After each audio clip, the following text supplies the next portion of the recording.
네, 17페이지에 당사자 등입니다. 당사자 등.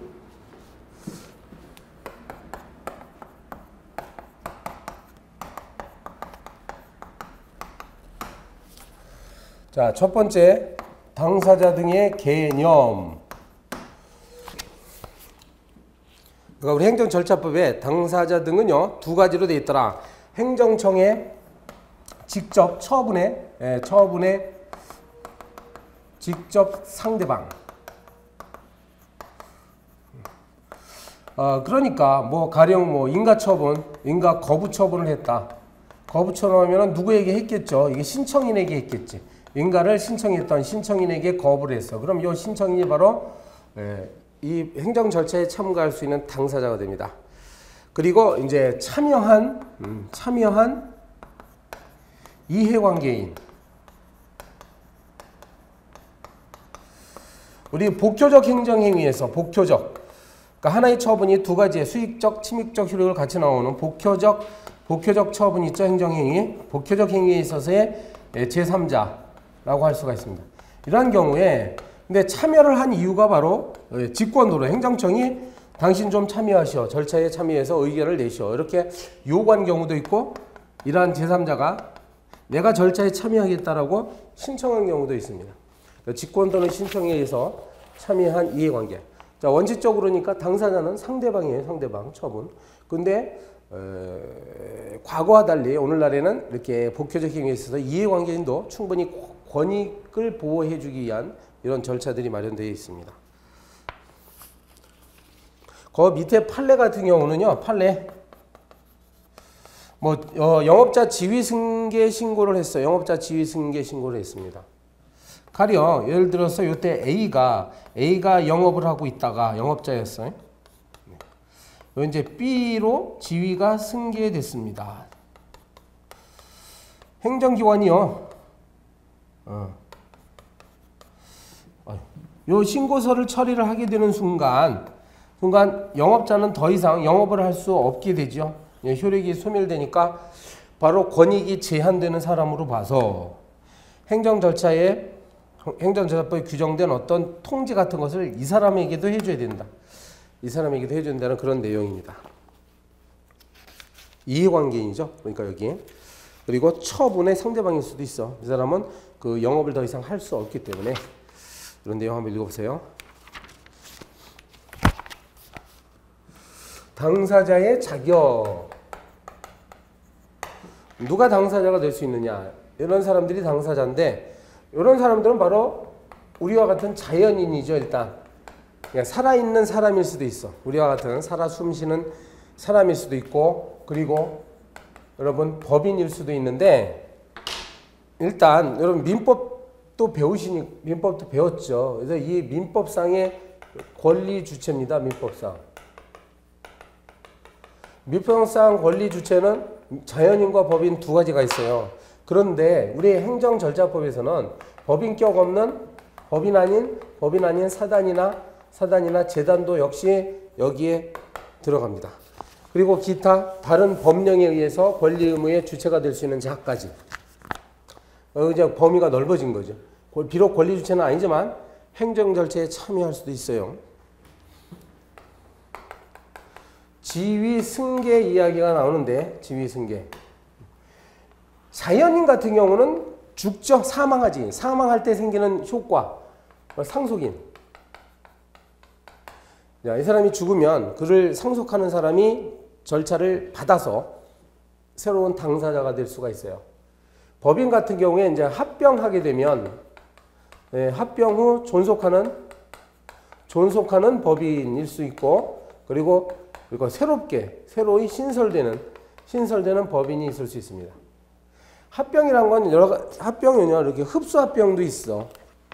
그러니까 A가 B를 흡수해 버립니다. 그럼 A만 남죠. 존속하는 법인이고, A와 B가 합해져서 뭐 C라는 새로운 법인이 만들어질 수도 있습니다. 그러면 신설 법인도 역시 당사자가 된다는 얘기예요. 그리고 한 5번째쯤 내려오면 처분에 관한 권리 또는 이익을 사실상 양수한 자. 네, 권리나 이익을 사실상 양수.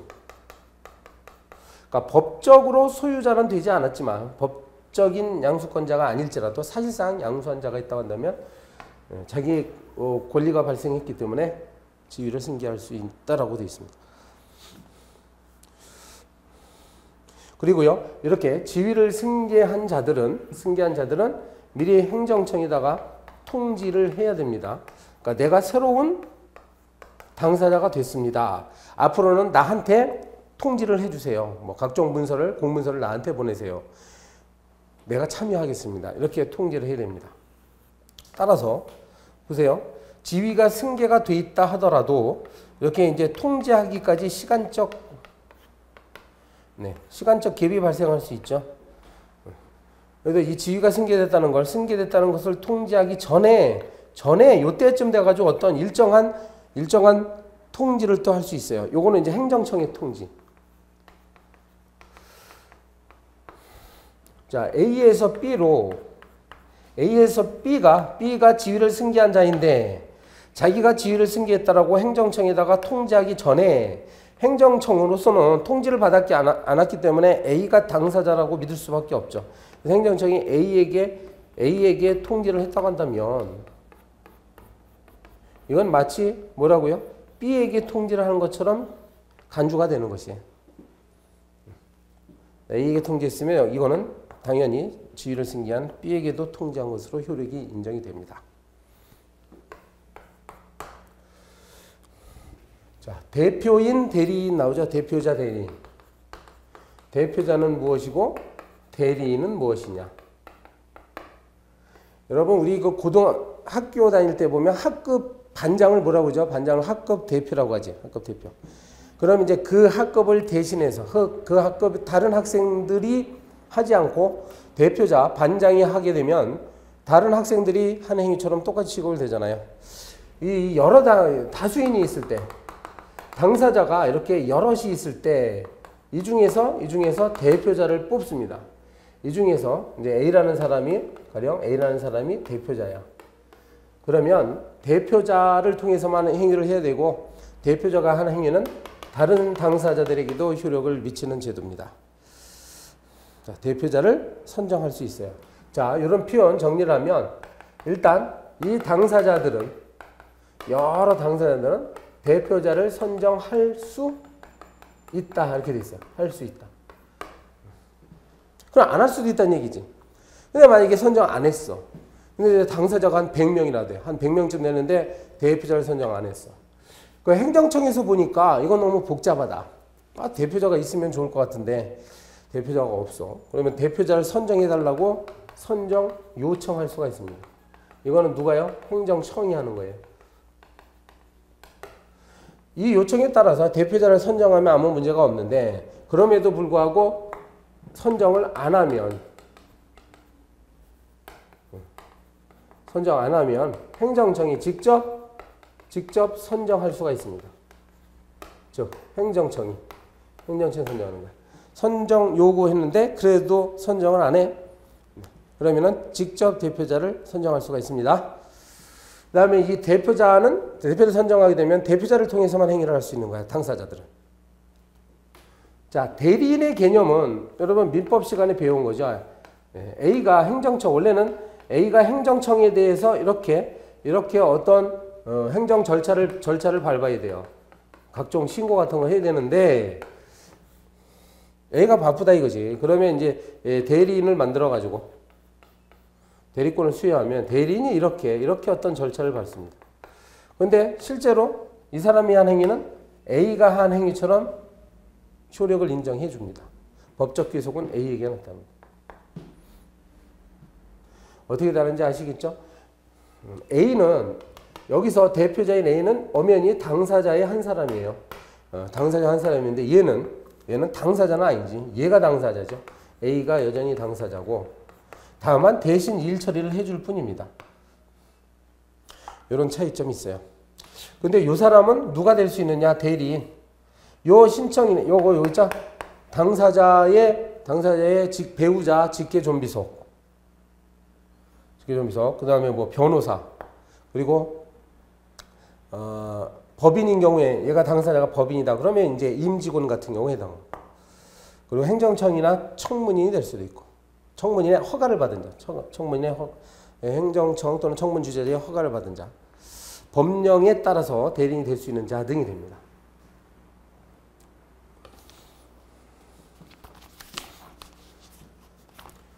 자, 19페이지. 19페이지에 이제 송달 이야기가 나옵니다. 송달.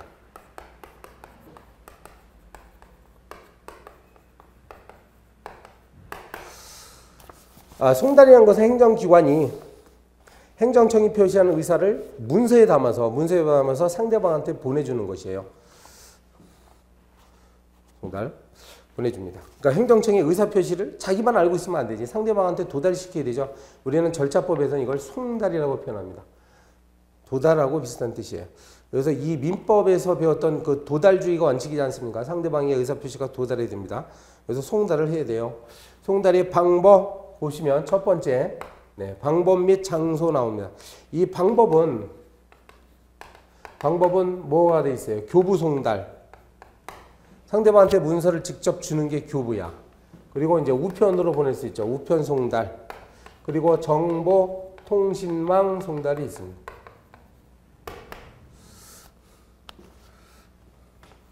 이메일로 보낸다는 것인데, 이 송달받을 자의 주소, 어디로 하느냐? 장소. 주소, 거소. 거소, 영업소. 영업소, 사무소로 한다. 이제 정보통신망으로 보낼 경우에는 전자우편 주소가 되겠죠. 이메일 주소. 전자우편 주소도 여기에 해당이 됩니다. 다만 상대방이 동의를 하게 되면 만나는 장소에서, 즉 주소나 거소 영업소가 아닐지라도 만나는 장소에서 줄 수 있어요. 상대방이 동의를 하게 되면. 그리고 우편 송달입니다. 이제 구체적으로 뭐 하나씩 보는 건데, 우편 송달이 있어. 우편에는 보통 우편 방식이 있고 등기 우편이 있죠. 등기 우편으로, 등기 취급의 방법으로 보내야 나중에 입증 곤란을 덜 수가 있습니다. 상대방이 보통 우편으로 보내면 상대방이 안 받았다고 했을 때 이걸 증명할 방법이 없어요. 그러니까 등기 우편의 방법에 의해야 됩니다. 그걸 알면 되겠죠. 근데 이런 것들은 이제 판례가 그렇게 인정하는 거예요. 판례가. 우리 행정절차법에는 이런 내용이 없습니다. 이건 판례가 얘기하는 거예요. 그 다음에 세 번째, 교부송달. 상대방을 만나서 주는 것을 교부송달이라고 합니다. 이때는 수령 확인서를 받고 상대방으로부터 내가 문서를 받았습니다 라고 이제 사인이 들어가야 돼요. 수령 확인서를 받고 교부를 한다. 그리고 상대방을 만나지 못할 때는 피용자, 사용인, 사무원, 동거인으로서, 근로자들이죠. 근로자들, 동거인으로서 사리를 분별할 지능이 있는 자, 사리를 분별할 지능이 있다고 한다면 그 사람한테 줘도 됩니다. 그리고요, 상대방이나 이런 사람한테 주려고 하는데 정당한 이유 없이 수령을 거부하면 유치송달 제도도 있어요. 그 장소에 놓고 와도 된다는 게 있죠. 문서를 송달할 장소에 놓아둘 수 있다. 이게 바로 유치송달 제도가 최근에 이제 신설됐습니다. 막 수령 거부하면 어떨 거냐. 나 뭐 안 받겠다. 그러니까 상대방한테 불리한 내용이다 보니까 막 안 받아. 그러면 그 장소에다, 송달할 장소에다 놓고 와도 이거는 송달된 것으로 봅니다. 그리고 니은 읽어보면, 판사는 아는 니은 보면 교부송달이라는 것은 현실적으로 상대방에게 손으로 들어갔어야 돼요. 현실적으로 이를 수령하는 행위가 필요합니다. 따라서 몰래 세무공무원이 뭐 아파트 문틈 사이로 몰래 놓고 왔다. 그럼 상대방이 안 받았다고 하면 어떡할까? 그럼 부적법하다 이거죠. 자, 동그라미 4번 보시면 정보통신망을 이용한 송달 나오죠? 4번. 정보통신망 이용한 송달. 이 경우는 상대방이 동의한 경우만 인정됩니다. 상대방이 동의한 경우. 그리고 전자우편 주소를 지정했어야 돼요. 여기다 적을게요. 여기다가. 5번 보겠습니다. 5번. 공시송달. 이것은 상대방이 누군지 모르거나 상대방이 주소를 확인할 수 없거나 아니면 송달하기가 불가능한 경우에는 관보나 공보나 그다음에 게시판, 일판이나 일간신문 중 한 개 하고 플러스 그다음에 인터넷에도 공고를 해야 됩니다. 공시송달. 그리고 뭐 기록 보존 이렇게 문서를 송달했을 때는 그 문서의 제목, 그다음에 발송한 날짜, 그리고 발송한 방법, 누가 발송했느냐 이런 내용들을 기록을 남겨놔야 됩니다. 그 밑에 판례학습은 아파트 경비원이 되게 받죠. 등기 우편이라 할지라도 되게 낮에는 사람들이 직장 나가서 없으니까 되게 어느 아파트가 이제 그 아파트 관리소에서 경비원이 계속 등기 우편 또 받아왔다. 여기 이제 관행으로 굳어졌다고 한다면 경비원이 받은 순간 이것은 상대방한테 송달된 것으로 볼 수 있지 않느냐라는 그런 판례였습니다. 자, 이렇게 송달을 했죠. 저거는 송달을 했다는 얘기고 법적으로 송달의 효력이 발생하는 문제는 또 다른 문제입니다. 일자로 우리가 효력 발생시키는 바로 도달식이에요. 도달주의입니다. 자, 해당 문서가 송달받을 자에게 도달됨으로써 효력이 발생한다. 우리는 민법의 대원칙이고 행정절차법도 15조에다가 이런 규정을 둔 거예요. 송달받을 자에게 도달됨으로써 효력이 발생한다. 뭐 우편 송달 이야기가 다시 나오는데 우편 송달. 자, 이것도 역시 판례 이야기예요. 판례는 등기 우편으로 발송하게 되면 특별한 사정이 없는 한 반송되지 않았다고 한다면 등기 우편이 반송되지 않았어. 그러면은 그 즈음에 일정한 한 2, 3일 지나면 상대방에게 도달했다라고 간주된다는 것이 판례입니다. 그 무렵, 특별한 사정이 없는 한 그 무렵 수취인에게 배달되었다고 봐야 한다. 그 다음에 밑에 판례는 또 도달이라는 것이 상대방이 현실적으로 양지할 필요는 없다라고 나오죠. 상대방의 문서를 직접 뜯어서 그 내용을 확인할 필요는 없습니다. 상대방의 손에 적법하게 수령이 되는 순간 도달한 거예요. 그렇죠? 상대방이 뜯어보고 안 뜯어보고는 상대방의 자유고 일단 그 수중에 들어간 이상 이건 도달된 것으로 간주합니다.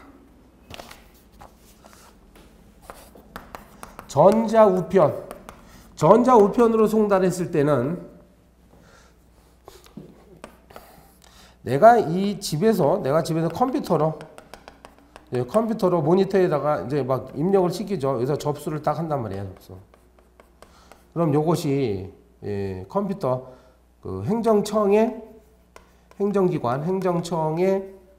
컴퓨터에 이제 입력이 됩니다. 행정청의 컴퓨터에 입력이 되고 그 다음날 아침에 공무원이 이제 출근을 한 다음에 이걸 열어보겠죠. 확인하겠죠.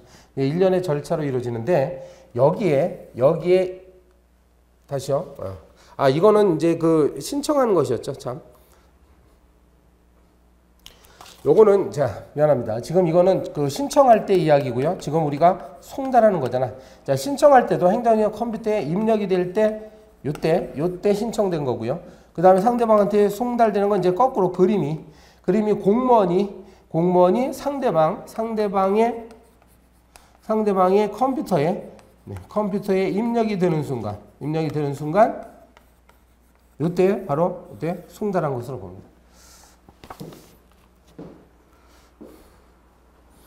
그리고 니은은 읽어보시는데 만약에 상대방의 컴퓨터가 수신 상태에 장애가 있다. 그러니까 수신이 잘 안 되는 어떤 상황에 놓이게 되면 이거는 비록 기한이 지났다 할지라도 이러한 수신 장애 상태가 제거된 그 다음 날까지 기한이 연장된 것으로 봅니다.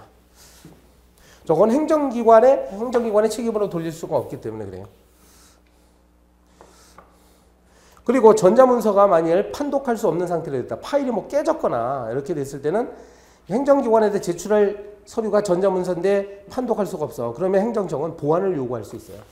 이게 잘못된 서류니까 다시 한번 파일을 보내달라. 보완 요구할 수 있죠. 그 다음에 공시송달.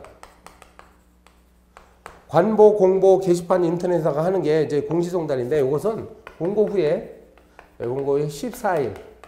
14일이 지나면 이제 상대방한테 도달한 것으로 간주가 됩니다. 즉 이때 효력이 발생한다는 얘기예요. 그러나 이제 시급히 긴급히 처리를 해야 될 경우에는 특별한 사유가 있으면 그 효력 발생 시기를 별도로 정하면 또 되겠습니다. 자, 이렇게 해서 이제 이게 그 효력 발생 시기였고요. 만약에 여기 밑에는 뭐 이제 기타 통지를 결한 경우에 효과는 어떻게 될 것이냐. 그러니까 이러한 통지를 해야 되는데 통지를 안 했어. 그러면 행정절차법이 정한 중대한 절차를 위반한 것이므로 이때는 무효라고 할 수가 있습니다. 다시 해야 된다는 거죠. 예를 들어 볼까요? 뭐 영업정지 처분을 여기 이제 단속을 당했어. 음식점을 영업하는 사람이 이제 단속당했습니다. 법을 위반했어요. 그래서 행정기관 내부적으로 자, 저 사람은 영업정지를 내야겠다. 영업정지 정지 처분 결정을 했습니다. 영업정지 처분 결정을 내부적으로 했어. 근데 아직 이것만으로는 뭐야? 효력이 발생하지 않는다고요. 송달을 했어야 되는 거예요. 송달. 이렇게 송달을 해야 비로소 이 영업정지 처분의 효력이 발생하고 송달을 받을 순간부터 영업은 금지가 되는 것이에요. 금지. 그러니까 비록 단속됐어도요. 요 송달이 되기 전까지는 계속 영업해도 되는 겁니다. 영업한다는 것이 무허가 영업이 아니에요. 요때 영업한다고 해서 별도로 처벌받거나 그러진 않아요. 실제로 여러분 만약에 음주운전을 했어. 음주운전 걸리죠? 근데 이제 면허 정지나 취소 처분이 나가기 전까지는 운전이 가능합니다. 그건 무면허 운전이 아니에요. 영업 금지 됐을 때 이렇게 하는 거예요. 자, 따라서 자, 통지를 안 했다? 통지를 안 했다는 얘기는 정지 처분 결정이 효력이 발생하지 않습니다. 무효입니다. 무효. 따라서 계속 영업해도 이거는 무허가 영업이 아니죠.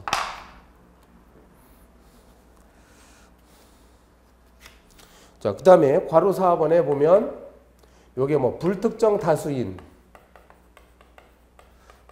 다수인을 상대로 해서 송달한 경우는 결론부터 말하면 요건 공고 후 5일이 지나면 또 효력이 발생합니다. 아까 공시송달하고 어떻게 구별해야 돼요? 공시송달은 상대방이 누군지 알고는 있는데 주소를 몰라. 주소를 모르기 때문에 공시송달, 즉 관보, 공보, 게시판, 일간신문에다 하는 거예요. 근데 상대방을 비록 알고 있다 하더라도 예를 들어서 뭐 서울시민 1000만 명, 1천만 명에게 보내는 그런 처분의 내용일 경우에 어떻게 1000만 명한테 전부 일일이 공문서 만들어가지고 우편으로 보냅니까? 할 수가 없죠. 그럴 때는 이 경우에도 공고의 형태로 할 수가 있습니다. 고시 또는 공고의 형태로 한다. 그러니까 공문서 보내지 않고 이제 서울시장의 명의로 고시하는 거예요. 인터넷에다가 이제 다 알리면 되는 거죠.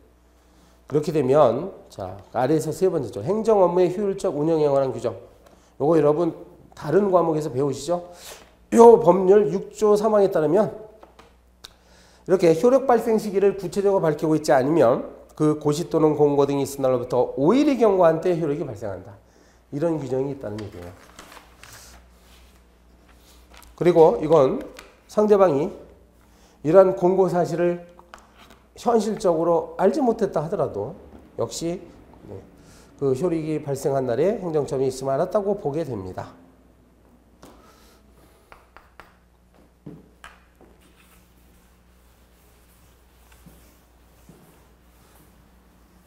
그 다음에 기간의 특례. 기한의 특례가 있더라. 특례. 천재지변이나 그 밖에 당사자가 책임질 수 없는 사유로 기한을 지킬 수 없다. 그러면 일단 기한은 정지가 될 수 있습니다. 그러한 천재나 지변 이런 상황이 중단될 때까지, 끝날 때까지 일단 기간은 정지가 된다. 무슨 말인지 알겠죠? 네. 10일 이내에 뭘 민원 처리를 해야 된다. 이렇게 돼 있어, 원래. 10일 이내에 민원 처리를 해야 된다라고 돼 있는데 만약 중간에 천재지변이 일어났어. 그러면 천재지변이 끝날 때까지는 요 10일이 계산되지 않고 일단 시계바늘이 정지합니다. 그리고 외국에 거주하는 경우에 외국에 거주하거나 체류하는 자에 대한 기한은 외국 우편이나 우편을 보낼 때 시간 걸리잖아요. 그 다음에 통신할 때 우편이나 통신에 소요되는 시간을 감안해서 한다. 소요되는 일수를 고려해서 정한다. 이렇게 돼 있습니다.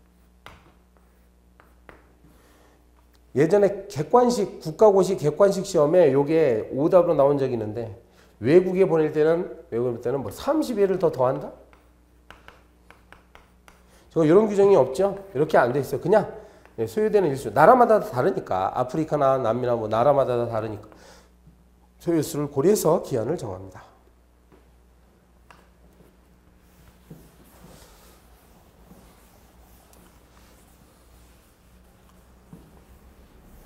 자, 이제 지금부터는 처분 절차라고 되어 있죠.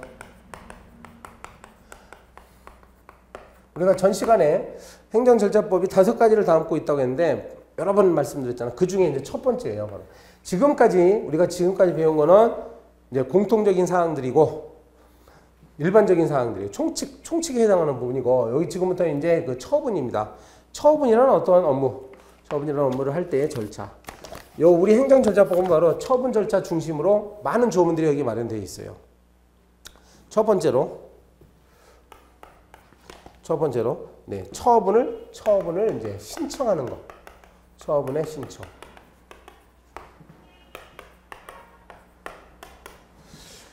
처분을 신청한다. 가령 내가 영업을 하려고 할 때 영업 허가 신청하잖아요.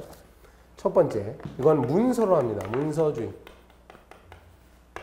영업 허가 신청서라는 문서 양식이 있어. 그럼 거기에 맞춰서 합니다. 행정청에 처분을 구하는 신청은 문서로 해야 됩니다. 문서.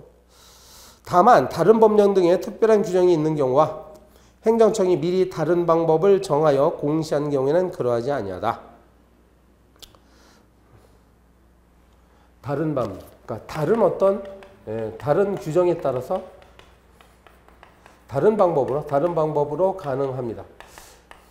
예를 들어서 우리 서울시 홈페이지에 민원 게시판에다가 신청을 하면 됩니다. 만약에 이렇게 미리 알려주면 거기다 해도 돼요. 서류를 직접 제출하지 않더라도. 그리고요, 처분을 신청할 때 요즘 문서로 하지 않고 막 전자 이메일 같은 걸로 할 수 있지. 그 다음에 민원 신청란에다가 한다. 그러면 전자 게시판에다가 하는 경우에는 그 행정청의 컴퓨터에 입력되었을 때 됩니다. 아까 말씀드렸죠? 저겁니다. 그러니까 컴퓨터에 입력입니다. 입력. 담당 공무원이 열어볼 때가 아니라 신청한 것으로 본다.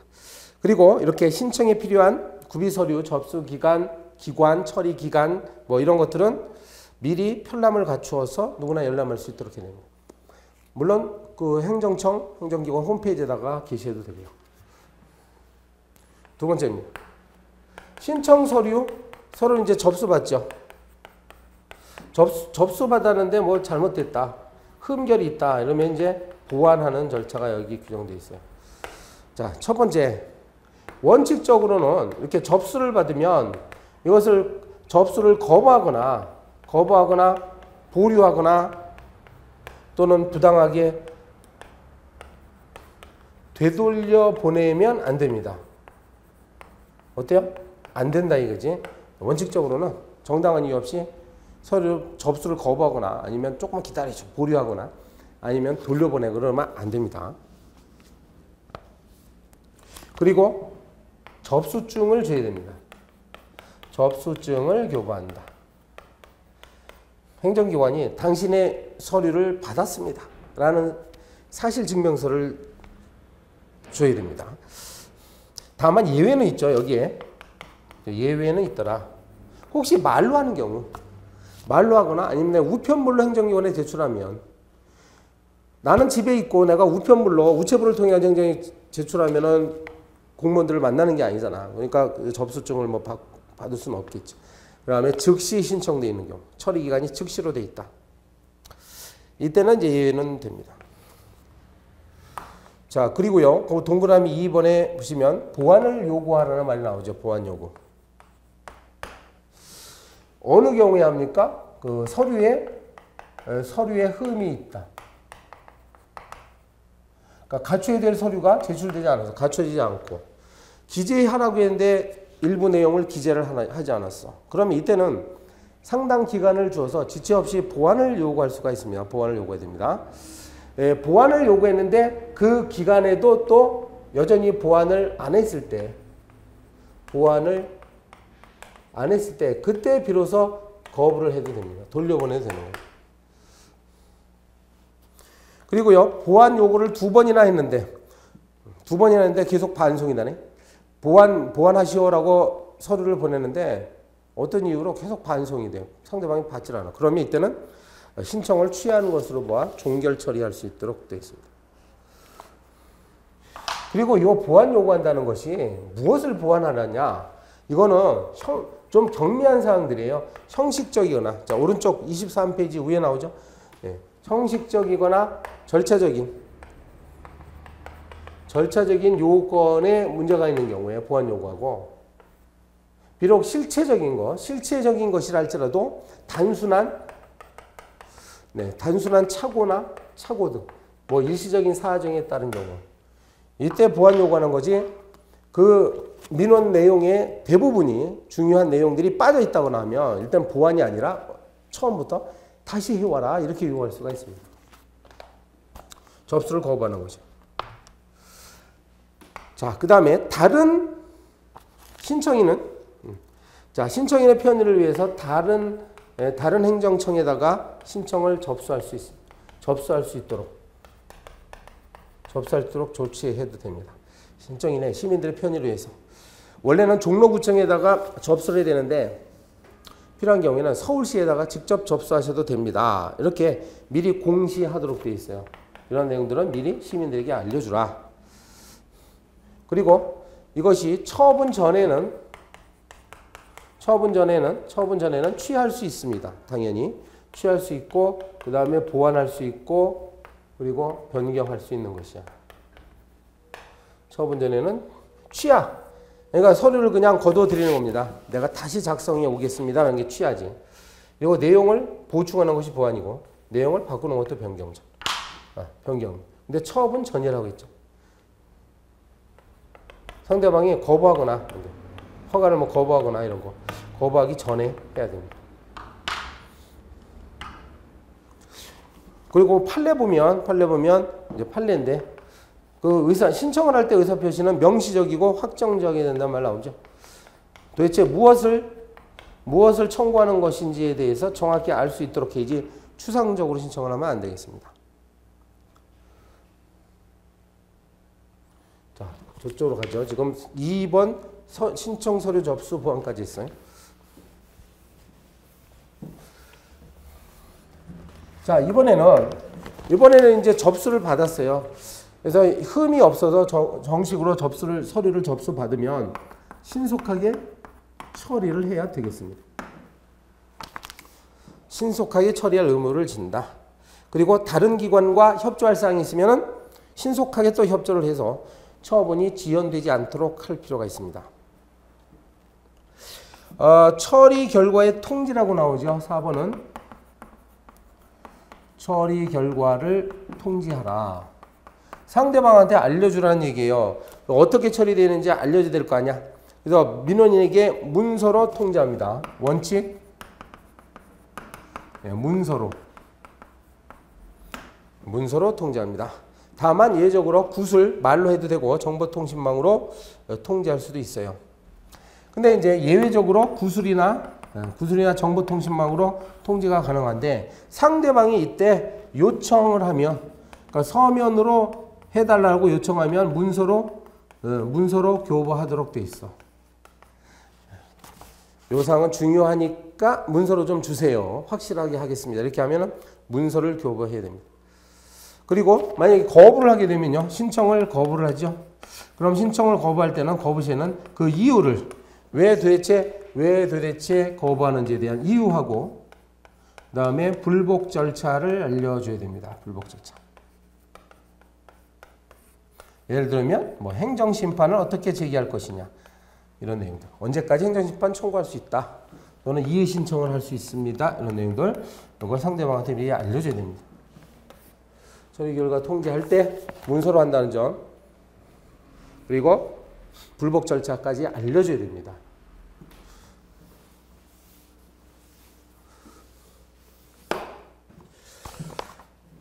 네, 그 다음에 밑에 보면 처리 기간의 설정 공표라고 나오죠. 처리 기간. 처리 기간을 종류별로 민원 사무의 종류에 따라 이거는 3일짜리다. 이건 일주일짜리다. 이런 식으로 미리 공표해야 됩니다. 시민들에게 알려줘야 된다는 거야. 요 처리 기간 속에는요. 처리 기간 중에는 자, 처리 기간에는 뭐가 생략되느냐, 그러니까 뭐가 빠지느냐 이 말이야. 처리 기간이 가려 예를 들어서 10일이다. 예를 들어서 10일이다. 10일을 카운트할 때 그 안에는요. 보완에 소요되는 보완 소요 시간은 제외가 됩니다. 아까 서류에 흠이 있다고 하면 보완 요구할 수 있다겠죠. 그래서 3일 이내에 보완하셔. 그럼 3일 동안만큼은 요 처리 기간이 연장된다고 봐야 돼요. 보완. 그리고 다른 기관들과 뭐 협의하는, 다른 기관들과 협의하고 그 다음에 다른 기관을 경유해야 되는 그런 시간들. 그리고 장소가 떨어져 있어서 다른 기관에게 문서를 이송할 때 들어가는 시간들. 이런 것들은 산입하지 않습니다. 그리고요, 요 처리 기간, 부득이한 사유로 요 처리 기간 내에 처리를 미처 할 수 없다라고 한다면 1회, 한 번 1회에 그 기간을 연장할 수가 있습니다. 한 번 정도 10일을 더 플러스 할 수 있어. 근데 그 대신 연장할 때 그 이유를 또 알려줘야 되죠. 사유, 연장하는 사유. 그 다음에 예정 기한. 이런 것들을 뭐라고? 상대방한테 알려준다. 무조건 무조건 우리는 연장한다. 그럼 굉장히 권위주의적인 행정이죠. 죄송합니다만 이러이러한 사유로 연장하겠습니다. 이렇게 꼭 알려줘야 됩니다. 그리고요, 민원인 입장에서는 아무리 기다려도 이게 뭐 이상하게 처리를 안 한다 이거죠. 정당한 시간이 흘렀음에도 불구하고 처리를 안 하고 있어. 그러면 빨리 해달라고 신속한 처리를 요청할 수가 있습니다.